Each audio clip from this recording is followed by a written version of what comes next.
સમાચાર જૂનાગઢથી જૂનાગઢમાં નકલી ડીવાયએસપી પ્રકરણમાં મોટા ખુલાસા થયા છે। નકલી ડીવાયએસપીના ઘરે તપાસ કરતા રોકડ રકમ મળી આવી છે। ઘરમાંથી 20,98,000 રોકડા મળી આવ્યા છે।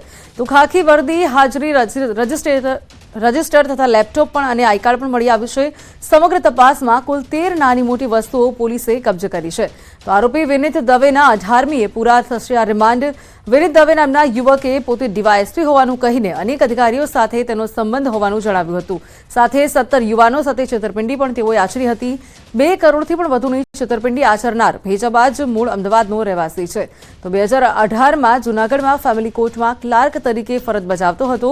આ ફરજ દરમિયાન તેણે કરતૂતો કરતા તેના વિરુદ્ધ તપાસ ચાલી રહી હતી, જેથી તે પરિવાર સાથે વડોદરા રહેવા ગયો હતો અને બાદમાં પોતાના મોજશોખ માટે તે નકલી ડીવાયએસપી બની નોકરીઓ આપવાની લાલચ આપીને છેતરપિંડી આચરતો હતો। તો આ અંગે ફોનલાઈન પર અતુલ જોડાયા છે। અતુલ, નકલી ડીવાયએસપી તરીકે વિનીત દવે જે છે તેની ધરપકડ થઈ છે, ઘરે તપાસ કરતા રોકડ મળી આવી છે। તો હાલ વિગતો વધુ શું સામે આવી રહી છે?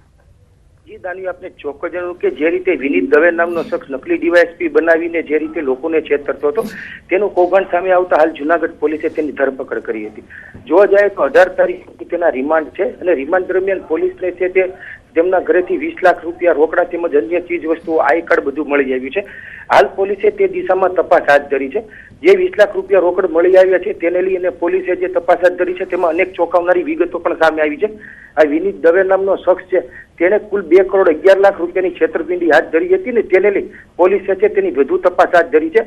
અને હાલ જે 18 તારીખ સુધીના રિમાન્ડ દરમિયાન વિનીત દવેએ કોની સાથે છેતરપિંડી કરી હતી અને કેટલા લોકોને ભોગ બનાવ્યા હતા તે દિશામાં પણ પોલીસે તપાસ હાથ ધરી છે, જેને લઈ હાલ જે છે તે અનેક લોકો જે તે સામે આવ્યા છે ને કેટલા લોકો સાથે તેને છેતરપિંડી કરી છે તે દિશામાં પોલીસે તપાસ હાથ ધરી છે। જી ચોક્કસ અતુલ, જોડાઈ સમગ્ર માહિતી આપવા બદલ આપનો આભાર।